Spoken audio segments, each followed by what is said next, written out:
डर में है इजराइल की सेना। मैंने आपको 15 महीने में हर दिन रिपोर्ट्स में यह बताया कि इजराइल के फौजी, और मैंने इस पर जोर दिया कि इजराइल के फौज, इजराइल के तमाम जो गाज़ा के अंदर कत्ल करने वाले इजरायली फौजी हैं, बड़े ही खुल्लम खुल्ला अपनी हैवानियत की वीडियोस खुद ही सोशल मीडिया पर पोस्ट कर रहे हैं। इंस्टाग्राम पर ख़ास करके इजरायली सैनिकों ने नरसंहार की तस्वीरें शेयर की, फ़िलिस्तीनियों के घरों को उड़ाने की, फ़िलिस्तीनियों को प्रताड़ित करने की, उनके घरों को अंदर जाकर लूटने की तमाम तस्वीरों को सोशल मीडिया पर शेयर किया, जीत की तरह कि हम जीत रहे हैं। अब इंटरनेशनल लेवल पर इजराइल के खिलाफ गुस्सा है। सोशल मीडिया का भरपूर फ़ायदा उठाया जा रहा है कि इजराइल की इमेज को साफ किया जाए। करोड़ों रुपया इजराइल खर्च कर रहा है, वो भी रिपोर्ट में आपको बता चुका था। प्लान किया है इजराइल ने कि मिलियंस ऑफ डॉलर वो खर्च करेगा ताकि सोशल मीडिया पर और इंटरनेट पर जो इजराइल की इमेज दुनिया में ख़राब हुई है वो ठीक हो सके। इसमें Facebook, YouTube, Google, Microsoft, Amazon, दुनिया की तमाम बड़ी बड़ी एजेंसियां और प्लेटफॉर्म इजराइल के ऑलरेडी साथ हैं।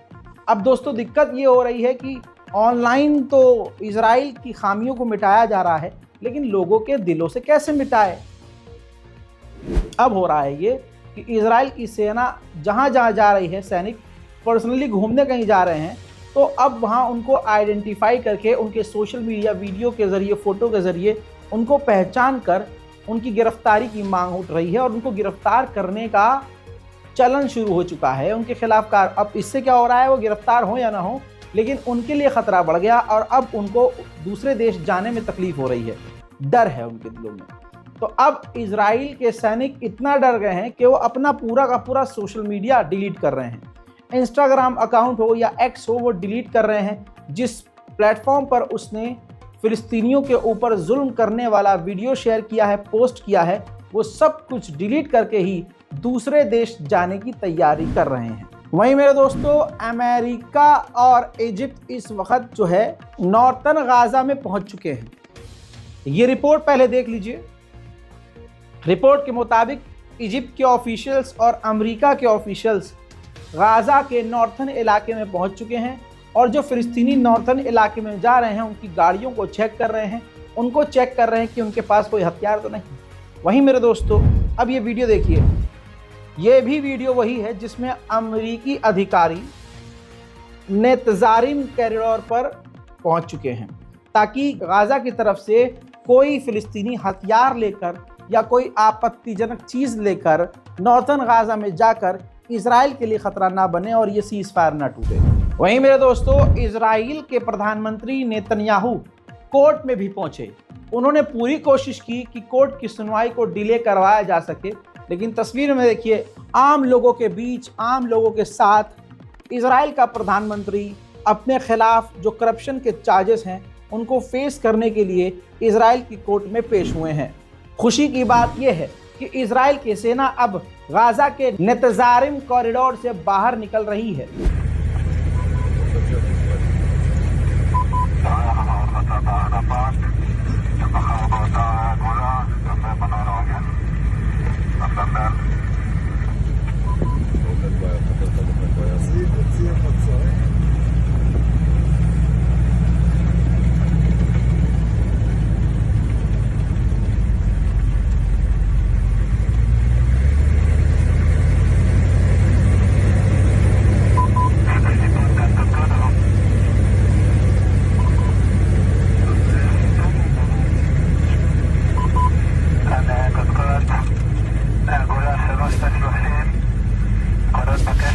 वहीं जो कल तक इजराइल ऐलान कर रहा था और कर रहा है कि हम जीत गए, हम जीत गए, असल में अब वही कट्टरवादी दुश्मन इजराइल का नेता बेंजीवीर एक्सेप्ट कर रहा है कि हम हार गए।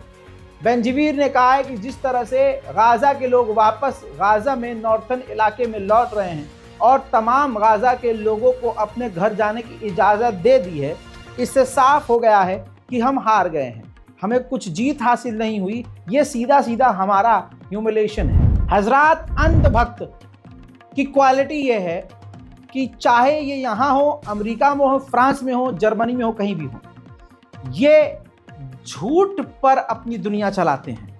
मुसलमानों को बदनाम करने के लिए ये मक्कारी का सहारा लेते हैं। और इन सब आड़ भक्तों का काम करने का तरीका एक है। फ्रांस की एक महिला है, इसने अपनी बेटी के जरिए एंटी यहूदी, यहूदियों के खिलाफ वाले साइन को अपने घर में दीवार सीढ़ियों पर बनवाया, फिर सोशल मीडिया पर इसको चढ़ा दिया ताकि लगे कि फ्रांस में मुसलमान आतंक फैला रहा है और इजराइल के खिलाफ बड़ा षड्यंत्र रचा जा रहा है। लेकिन वही हुआ, जब जांच और पड़ताल की फ्रांस की इंटेलिजेंस ने, तो सच सामने आ गया कि ये किसी मुसलमान या किसी और का काम नहीं, इसका ही खुद का, फ्रांसीसी महिला का खुद का प्लान था। और इसने ये प्रोपेगेंडा चलाने के लिए कि हमारे देश में यहूदी खतरे में हैं और मुसलमान आतंकवादी हैं, इसने अपनी बेटी से ही ये सारे साइन बनवाए थे। अब दिक्कत ये हो गई है कि इस फ्रांसीसी अंधभक्त की ज़िंदगी के एल लगने वाले हैं, क्योंकि इस पर मोटा जुर्माना और इसको जेल भी हो सकती है। वहीं वर्ल्ड बॉक्सिंग चैंपियन खबीब ने आयरलैंड में एक मैच के बाद पूरे आयरलैंड को शुक्रिया अदा किया कि आप फिलिस्तीन का साथ दे रहे हैं, आपने फिलिस्तीन का साथ दिया, आपने उनका साथ दिया जिन पर जुल्म हुआ। Don't forget, Ireland is the biggest supporter in the world for Palestine. Don't forget about this. We love you guys. You, your government, everybody. Here inside the cage, only competition. MMA, all about respect. We love you guys because you guys support our brother in Palestine. We love you guys. I just want to let you know. ये बात हकीकत है, Israel के लोगों के साथ, यहूदियों के साथ होलोकास्ट हुआ, उनका नरसंहार एक वक्त हुआ। उसी सिलसिले में इजराइल जो है होलोकास्ट डे मनाती है गम के तौर पर, पूरी दुनिया में हर जगह मनाया जाता है। तो आयरलैंड के राष्ट्रपति ने इस प्रोग्राम के दौरान दोनों को मिला दिया। उन्होंने कहा कि इस वक्त इजराइल में रहने वाले इजरायली जो अपनों को याद कर रहे हैं, जिनका नरसंहार हुआ, होलोकास्ट हुआ, और आज जो गाजा के अंदर लोग अपने लाशों को, अपने प्यारों की लाशों को मलबों में ढूंढ रहे हैं, इससे हम दुखी हैं। ये होलोकास्ट है, ये नरसंहार है, इंसानियत के खिलाफ है। इतनी बड़ी बात, अब इजराइल इस पर भड़क गया, इतना भड़क गया कि उसने ये तक कह दिया कि हमास का ये प्रोपेगेंडा फैला रहे हैं। मतलब उसको लगता है कि हम ही मारे गए, लेकिन इसने जो गाजा में हज़ारों, 60-70 हज़ार फिलिस्तीनियों को मार दिया, वो उसको होलोकास्ट नहीं लगता है।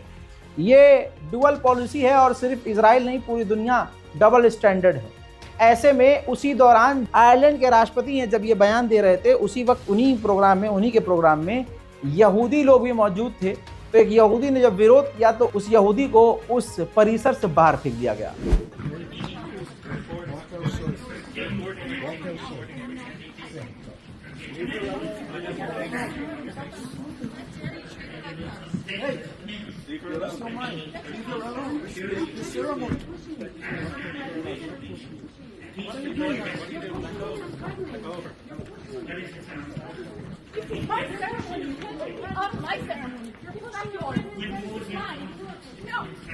I got your face. I got your name. Just somebody. Netanyahu ने जो कुछ गाजा में किया 15 महीनों में और करवाया, उससे तमाम इजराइल के मिनिस्टर और इजरायली खतरे में भविष्य में पड़ चुके हैं। अब ब्रसेल्स जाने वाले थे इजराइल के मिनिस्टर, तैयारी पूरी थी, निकलने वाले थे, लेकिन इंटेलिजेंस से कुछ इनको इनपुट मिला और सिक्योरिटी की बात करते हुए इन्होंने ब्रसेल्स का दौरा रद्द कर दिया। वहीं अल जजीरा के पत्रकार ने 15 महीने बाद अपने बच्चे से मुलाकात की, क्योंकि रास्ता इजराइल ने काट रखा था। अल जजीरा के पत्रकार अपने बेटे से 15 महीने बाद मिल रहे हैं। ये है वो मंजर। हाय ज़ेन या अबू ज़ेन,